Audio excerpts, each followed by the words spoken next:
Here I'm going to show you how to find out how to get from point A to point B using the train system within Europe. And it'll show you all the connections you need to make, when it leaves, when it arrives. It's very helpful. But if you don't know where to look for this on the internet, it can be quite a nightmare. This is the website that we're going to be using, the German Deutsche Bahn website. It's a website for the entire train system basically in Germany. And it is simply Bahn, BAHN.com. Now if you want to go directly to the German version of it, just go to bahn.de and it'll take you right there. But if you go here to the .com version, you can simply choose your language from the list right here. So if you're English, UK, or US, and it's pretty much going to take you to just the English version of its German website. If you go to bahn.de, you can get there very similarly. So right up here where it says Deutschland and the German flag, click that. Go back down to USA. And there you go. Now it's all in English. Now when you're here, it's really easy to figure out how to go from A to B. Right in the left-hand corner over here, we've got a little from box and to. So where are we now and where do we want to go? Now I'm going to use an example that I had to do earlier in the year, or the end of last year actually, where I was trying to go from Zagreb, Croatia to Maribor. So I type in Zagreb. It's going to fill in the potential options for it right there. Now here's an interesting little problem. What's the main train station in Zagreb? Is it this one, or this one? Now for the purposes of just figuring out the schedules of how to go from A to B, it's not too terribly important as long as it's in the main city, because I can assume that these train stations are relatively close to one another. So the point of doing this search here is just to figure out roughly how we get there. We are probably, not always, but probably not actually going to be able to buy the tickets here. So earlier in the year, went from Zagreb to Maribor. Now Maribor, Slovenia, we have a lot of different options here. I'm just going to choose the first one.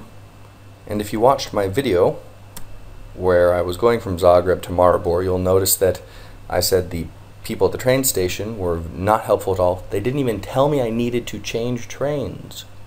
And when I asked them if I did, they said yes, but they wouldn't tell me which station. I had to ask for the station. The only way I knew everything is because I used this website. Let's just take a date tomorrow. Also, here's the time. So we have a departure or an arrival option. Departure, when do you want to leave Zagreb? What time of the day? Arrival, when would you like to arrive at Maribor? So that's really helpful if, let's say, you've got a flight leaving somewhere at 10 a.m. Maybe you want to arrive in that city at 8 a.m. So you choose the arrival option and type in 8 over here. Note also this is in military time. So 1643 means 4:43 p.m. I like to put a time early in the morning, so here's 8 a.m. That way I can scroll through the options for the day. Pretty much you don't have to worry about anything else down here. So click search. And now we've got a list of some trains. So here we can see it leaves from Zagreb Glavni Kolod to Maribor, the date that it leaves, when it leaves in that day, so departure time at 7:57 a.m. and it arrives at 1:29 p.m. Takes 5 hours and 32 minutes to get there, and we need to change trains 3 times. And here are the trains that are going to be used, the S and the R. Not entirely sure what that means, but IC means intercity, I know that, and the S train is usually a very slow train. So notice this is 5:32, but this one's 3:36. Also, tariff abroad. So for most of the schedules that you're going to be looking up, if they cross over different countries, or even if they're just in a country that is not Germany or potentially Switzerland or potentially France, then you're not going to be able to buy the tickets.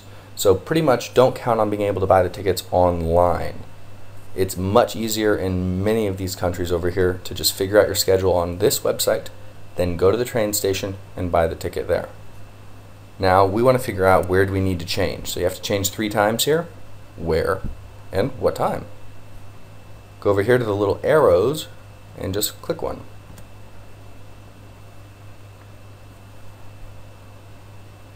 And now we've got a very detailed schedule.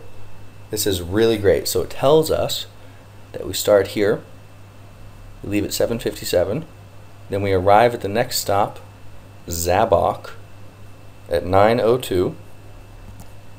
It tells us that we're going on the S-Bahn, which is the very local train, has lots of stops. Then you have 5 minutes to go from train to train. I guess the German website assumes that they're going to be as punctual in other countries as they will be in Germany, so I don't know that I would count on making that change there. In Germany you'd have no problem with that though. Maybe not in Zagreb or Croatia. So Zabok, we arrive 9:07, then we have a 30-minute S-Bahn to Germanik, whatever the hell. Then 30 minutes, then it gives, it's very detailed, tells you everything you need to know. And then here you've got some options to remember, enter it into the calendar, you can print it off. You've got a map down here. Oh, that's a new feature. Let's click the map and see what happens. Oh, that's nice. Starting station, journey route, destination station. We can zoom out a bit. And this was the correct station for the main train station in Zagreb. So this is one way I guess you could double check. Then you see the whole route. Then you see where you're going to end up in Maribor. And that also looks like the correct train station. I only know that because I've been to both places. But if you were trying to figure it out, you could just ask the person at your hostel or your hotel.